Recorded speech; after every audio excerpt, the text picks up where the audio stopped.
një ditë, si që tash, erdhi Froik, edhe më tha që masi më falenderoj për rendin, për që hapat e para që këshim fillum, tha që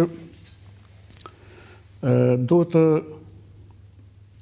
të hap një hetimet ta për çështjen e Hajdarit, vrasit. Me këtë kusht, Berisha futet në parlament. Edhe atë dite, dola në media dhe thash, pas dite, thash që do hapen hetimet, edhe me gjithashtu veprova të nesme të rrita grupin, formova një grup, me disë tyre kisha edhe 1-2 veta që kishin qenë në grupet për para, edhe fillohen hetimet.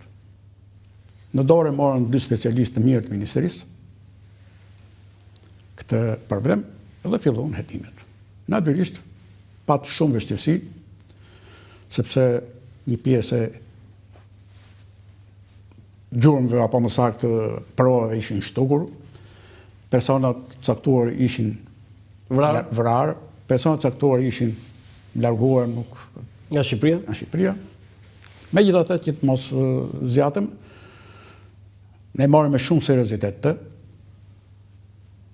vetë baja kontaktet vazhdueshme, dhe përfundimisht, mbas 4-5 muajsh, dosja u mbyll. Dhe ç'është shkruajnë gjyq. Për çfarë u vra Azem Hajdari, zoti Poçi? Për politik apo për akmarrje personale? Shiko, unë preferoj të mos e ndaj këtë çështje. Ajo dosje u dorëzua organeve të prokurorisë, u dorëzua një kopje u dha dhe ambasadës amerikane. Po? E cila doli te revista Klan atëherë.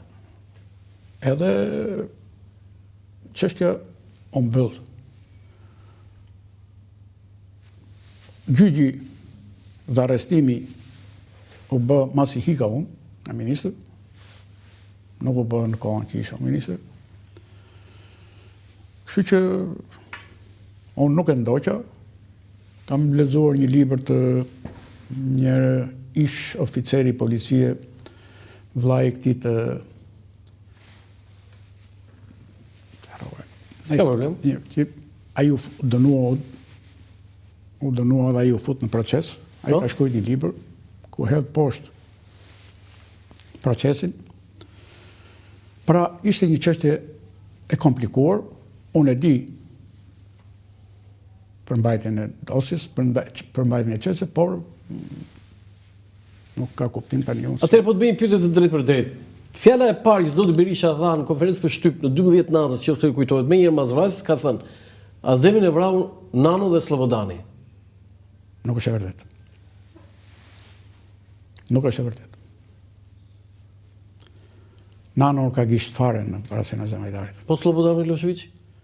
Atë nuk e di. Nuk ka dalë aty në... Ju kujtojt kjo deklaratë bëse? Jo, nuk e kujtoj, po kujtoj akuzat për Nanon, e kujtoj. Slobodani nuk merresh me... A kishe gisht shërbimi sekret serb në atë që ndodhi në 12 dhe në 14 shtator? Pa diskutim. Kishte? Pa diskutim që ato kanë qenë prezent vazhdimisht, po unë nuk di që rol kanë luajtur të shi. Ishte ministri i Brendshëm? Isha ministri i Brendshëm, por nuk isha përgjegjës edhe i Shqiput. Unë isha ministri i rendit publik. Unë kisha policin. Okej, gjëra e dytë ishte ajo që ju morët Qelsat. Ju lutem regjia, janë 2 foto. Nano nuk ka gisht. Nuk ka gisht. Jo. Kjo është fotoja e parë. Nano është viktim bile e heqja Nanos, ajo është viktimi i kësaj vrasje që nuk kishte gisht fare. Nuk kishte gisht. As kishte urdhëruar, as kishte absolutisht. Nuk rezulton në asnjë. Jo. Kjo është fotoja e parë. Kjo është fotoja në krab, është vjedhur thesari dhe duke kryer veprime. Këtu ka policë, zoti Poçi, oficer policie, ekspert dhe prokuror. Madje shquaj atij Agim Tiranën, drejtorin e drejtorisë së hetimit të prokurorisë së përgjithshme. Dhe fotoja tjetër, ju lutem kthej edhe një herë regjia, është fotoja duke numëruar monedhat e arit të vjedhura. Tani, ky është zoti Agim Tirana, drejtori i drejtorisë së hetimit, dhe këta janë ekspertët, prokuror dhe ekspertë të tjerë. Tani, çfarë ndodhi, po të lutem në mënyrë të përmbledhur? Në fakt ta po numërojnë ato që kishin mbet këta këtu në fotografi. Nuk po numërojnë ato që ishin vjedhur. Se ato që kishin mbet, tani çka që ndodhur, do të çka ndodhi dhe si ndodhi kjo se Berisha tha e vodhi Ilir Meta tha. Jo. Tani ka gisht Ilir Meta ta sqarojmë këtë si jeni njeriu më kompetent. Absolutisht. S'ka gisht. Jo.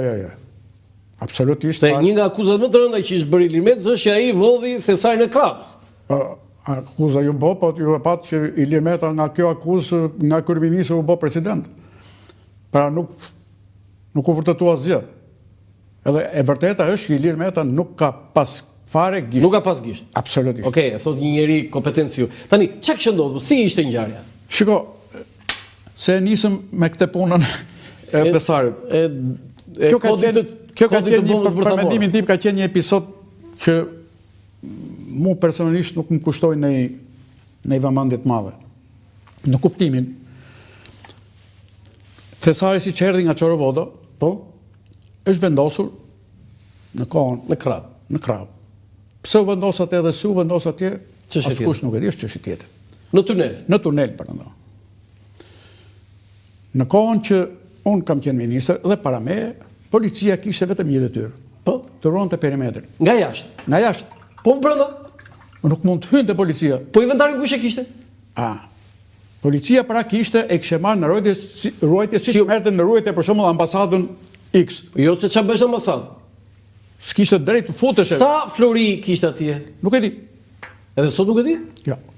Po mirë, atje ishin vetëm monedha apo kështu lingota ari? Jo, s'kishte lingota. Vetëm monedha. Ç'a monedha ishin ato? Në kohën që unë kemi hyrë aty monedha bashkë me grupin, atje ishin në atë dhomën ku ishin këto, ishin në dy dhoma, po në dhomën ku ishin këto, ishin disa arka të shpartalluara, të hedhura kështu, edhe monedha të derdhura në tokë. Në tokë, ë? Po.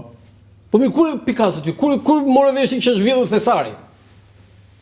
Shiko, juve mediat, edhe kush i tha medias, e morët vesh të parat në momentin që unë jam njoftuar nga shefi, nga drejtori policisë, po ai nga shefi i rujtjes objektit, që një nga dyert e jashtme fare, po, prej metali, betoni, për shkak të ujit që kishte rrjedhur vazhdimisht atje, ishte kputur njëra nga menteshat, nga 4 menteshat apo 6 menteshat që kishin dy dyert, 3 njëra tjetër.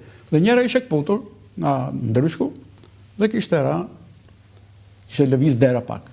Meqense këto dyert kishin mbrapa një minë, ishin minosur, ha? Ishin minosur dyert. Domethënë që po të hapje derën, po të shtyje derën, shpërthente mina dhe ai që hapte derën ishte i pari që fluturonte. Po si hape dera pa shpërthyer mina? Ishte me një kod. Kodi tash ishte kush e kishte kodin? Kodi ishte në një kasafort tjetër. Po. Edhe gjysma kodit merreshe nga policia dhe gjysma kodit merreshe nga guvernatori i bankës. Ai kishte guvernatori i bankës. Po kjo ishte, Po ai qesi që mori ti, ç'a hapte ai? Ai hapte një kasafort lart në katin e tretë. Ç'a kishte brenda kasafort? Brenda kasafort kishte një zarf tjetër ku ishte shënuar kodi i... Ati ishte kodi? Po, gjysma e kodit. Gjysma e kodit. Gjysmën e kishte ai guvernatori. Po. Kur bëshin bashkë dy koda hape dera. Polici që ishte atje nuk mund të hynte brenda pa pasur kodin. Edhe s'kishte detyrë të hynte, e kishte të ndaluar. Patjetër si u vë? Policia. Zot ministër. Tani